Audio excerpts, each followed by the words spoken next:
I'll be honest and upfront, this is likely the very worst bunch of arcade ports I have ever played in my arcade port series, and likely entire life as a whole. Many have requested Pit Fighter, which released in the arcades by Atari back in 1990. Now, I am convinced that you want to hear me suffer playing some of these, and suffer I did to the point that despair and rage took over at some point during the making of this video. The original arcade release was praised for its time, and being the second ever game to use digitized sprites was a huge selling point for its time too. The effect was created by using actors with a blue screen behind them to capture different actions and then create moving sprites from them. Fairly complex and impressive technology for its time. Some love this early digital look, some hate it. Personally, I think if it is executed nicely, then it looks great. As for the game itself, Pit Fighter that is, well, it kind of went down in history as being a terrible arcade beat 'em up. But it does have a following, and it is an important part of gaming history. That experimental era where developers were finding new ways to make games look as realistic as possible. Largely, this type of technology in games were in their few. Probably Street Fighter the movie went down in history as being the most notable game for using this technology, and even more so for being hated for it. Now, for its time, Pit Fighter is without a doubt a fairly violent and realistic looking game, probably to the same degree as Narc, which also used digitized sprites. The aim of Pit Fighter is simply to beat every opponent that comes our way. We can go bare knuckles and even use weapons which is placed on the floor at times, such as wooden boxes, snooker cubes, and even knives. The game is based on making money in the underworld, where the people who are watching you have bets on who's going to be victorious in the fight. If you've ever watched the Tom Hardy Bronson film, where Charles Bronson is fighting people in the criminal underworld for money, then this game is very similar to that. The game goes as far as to have the crowd literally pushing you back into the fight if you walk towards them, as they believe you are trying to do a runner. Pit Fighter is a brutal and dark game, like I said. For its arcade release in 1990, then this was a fairly grim and true to life game. So today we are ranking from worst to best, and trust me, there are many worse versions of Pit Fighter, of which home port of the arcades game was the very next best thing to the arcade game itself. This is going to be painful.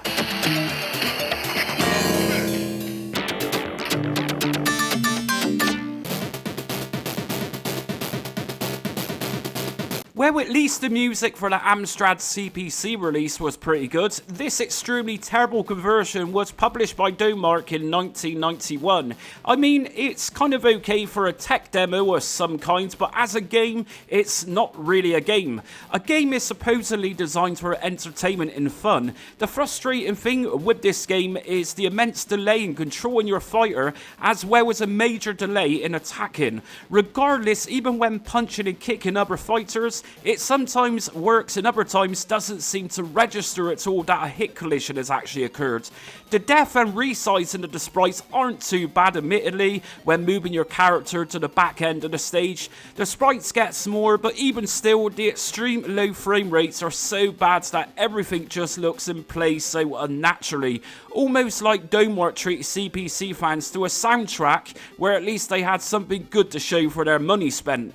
I mean, really, an advanced arcades game that was made popular for its digitized sprites alone was never going to translate well to an Amstrad computer. Personally, I think this could have worked much better if this version of the game was a complete 2D affair, whilst maintaining the same characters and levels. Sure, it wouldn't have given people the whole arcades look, but at least it could have been playable and fun to play.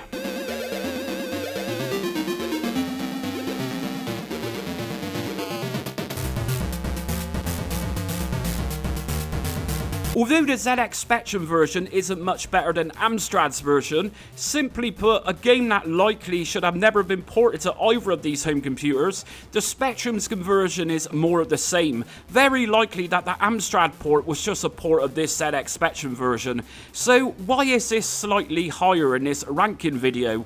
Although it is barely playable, it does move slightly faster, which makes it a whole 1% more playable. But still, really, why? Why would you release this game? Doomwork released this in 1991 for the 48K and 128K Spectrum computers. This footage you see here is actually running from a Spectrum 128K. If you attempted to run this on a 48K Spectrum, I am pretty convinced I would likely blow it up. If you own this version back in the day, I sincerely apologise on behalf of the coders behind this monstrosity.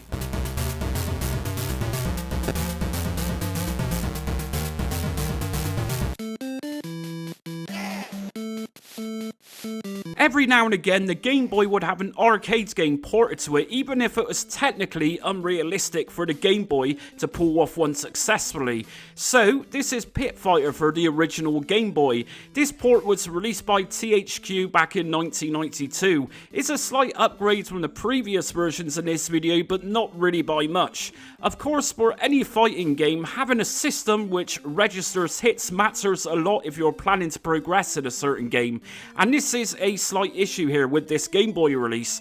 I wouldn't say collision detection was the worst ever, but there are definitely times when punching and kicking enemies just seems to not matter or deplete opponents' energy bars. When I tested a game for depth and those planes which gives us the illusion of depth within the playing field, I pressed down on the D-pad to find an almost never-ending situation. Sprites remain the same size in this version regardless of where we are in the fighting area. Something that really stands out is that if we hit a fighter over or get hit over whilst on the edge of the playable area, the cheering crowd and the angle they are positioned at just looks utterly weird. It's not really much fun and just seems that as Game Boy was a huge deal around the time of this release, then hey, let's make some extra money from the Game Boy audience.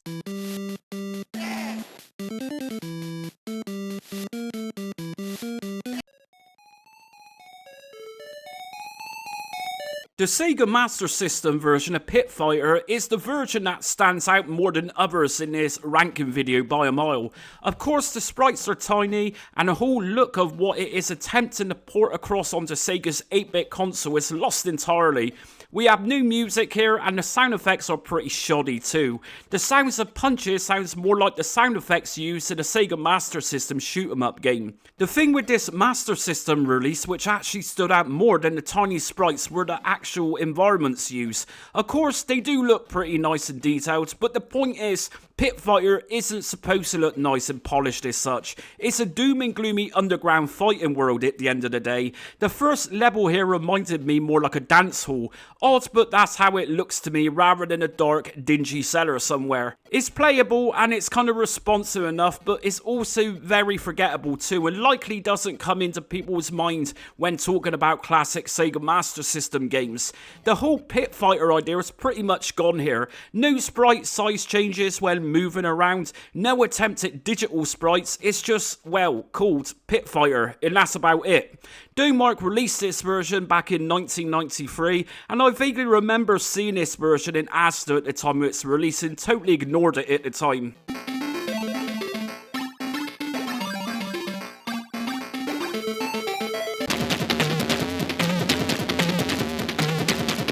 Very likely one of the worst Atari ST games I have ever played, and I've played some pretty bad ones in my time. Yes, it doesn't look so bad. I mean, the digitized look is certainly there, well, kind of, but as for the gameplay itself, it is just so terrible. There is much worse out there in terms of frame rates as we have seen so far, but for a 16-bit computer, I am sure that a couple of sacrifices could have been made in order to free up some memory to make this game run a little better. I enabled a 2-player mode at one point and things got even slower, to the point that every punch or kick that I made was literally pausing the music whilst the sound effects was coming through.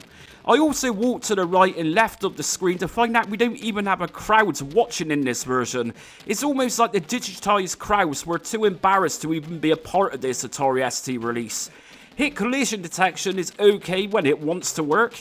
I found many times that hitting my opponents was doing absolutely nothing at all. And of course, to hit other fighters in this game, you had to make sure that you were on the same level plane as them.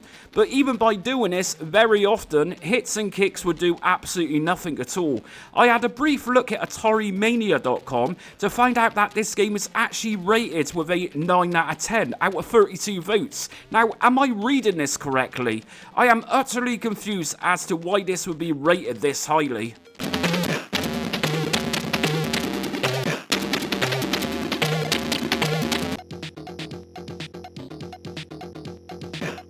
This is a slight upgrade from the Atari ST version, although not much if I'm honest with you. The Commodore Amiga's version is a complete embarrassment to the Amiga computer, and I would likely say it was also one of the worst, if not the worst Amiga arcade conversions I've ever played in this series so far.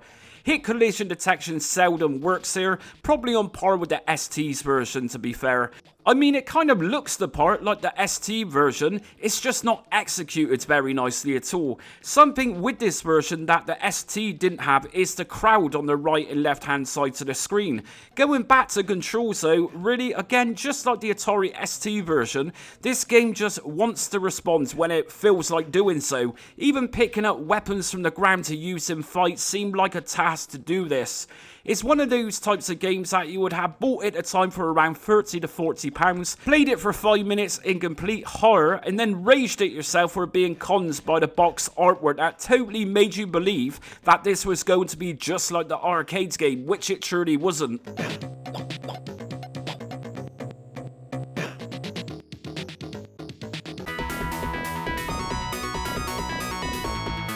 The IBM PC version of Pit Fighter released in 1991, again by Domark. All I can say is that although it is slightly smoother than the Amiga's version and looks a little nicer, it is still a frustrating game to play. We have more of the same issues here that most versions suffer with, and of course the most crucial part of any fighting game is that of hit collision detection. There are many times where you can literally sit in despair at your screen playing this game and feeling that life really has reached an all-time low. The frustration level is off the chart altogether with this one. We have for the DOS version here a choice between in-game music or just sound effects only. Sound effects were painful to listen to, and so although the music is fairly bad and doesn't really fit the game much, believe it or not, it is an upgrade from the sound effects. I covered Mortal Kombat some time back, and the DOS version was actually one of the better versions of the game. As at this moment in computing history, DOS games were beginning to get better, but I really cannot say this about Pit Fighter.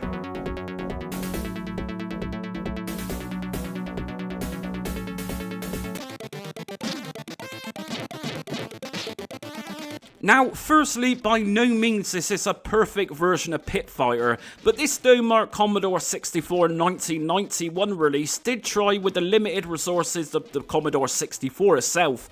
And as we all know at this point, porting a game like Pit Fighter to a very dated computer, even at this point, was going to be a challenge for any 8-bit computer, and even 16-bit computers. But regardless of those limitations, the Commodore 64 manages to actually do a mediocre job of it. Let's just say that this version is at least playable. When hitting other fighters, it seems to do a good job of detecting those collisions. It even adds a shake effect to the screen when pulling off particular moves, and it adds to that arcade feel of it. Now, of course, we have several planes to wander around on each fight, whereas walking to the back of the stage makes the enemy sprite smaller, which gives an illusion of distance. The C64 version, however, keeps the sprites at the same size. It's not every arcade port for the C64 where we also have music as well as sound effects both together, but this C64 release game does, and it really doesn't sound that bad at all.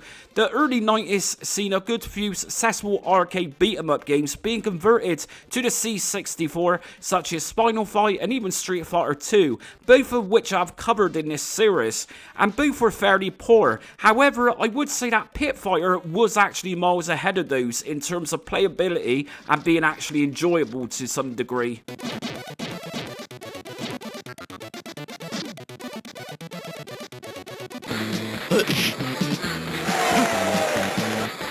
I had low expectations of the SNES doing Pit Fighter any justice. It's one of those games that I remember seeing on the shelves as a kid and just chose to ignore it, much like the Master System game. It has taken me up until this point to actually play this Super NES version. Is it good? I mean, considering everything else that was put together for other systems so badly, then this THQ 1992 release is a slight upgrade, but it's still a fairly bad game to be honest. This version is also one of the most difficult versions of the game by the seams of it. I played this through for around 20 minutes, and even the first opponent was just so frustratingly challenging to beat, I just gave up altogether, as either that or just lose my sanity. Every few seconds we also hear the same crowd cheer when you hit the opponent or the opponent hits you. After 5 minutes of listening to this, that same crowd cheer starts to wear at you greatly. I mean, visually it's capturing the arcade vibe fairly well. It's a dirty and dark looking game, which is of course the point of Pit Fighter. It didn't have pit in the name to imply a nice sparkly wonderland. Something it fails to do though is capture that depth of the gameplay area, in which sprites get smaller as you move towards the back of the fighting areas. Sprites remain the same size, regardless where you are, that is. Talking about sprites then, the digitized style isn't done too badly for the SNES. To sum it up, is this actually a good game? No, likely not. Below average for a SNES beat 'em up game.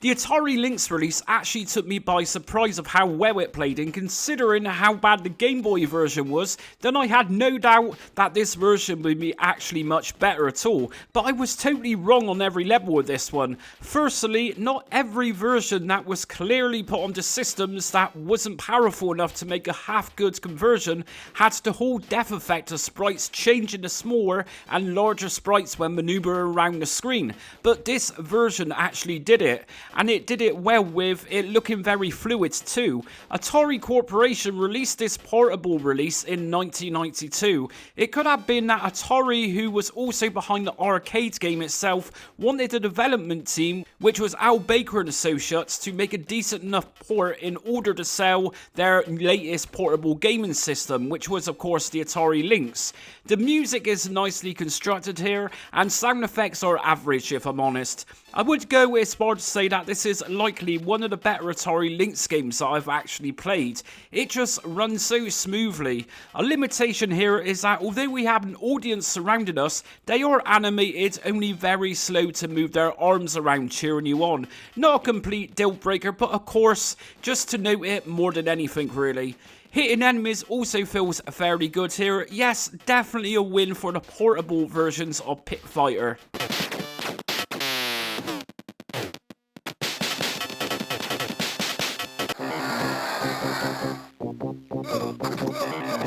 It was actually nice to find a version of Pit Fighter that seemed decent enough to play, and that version belonged to the Sega Mega Drive or Sega Genesis.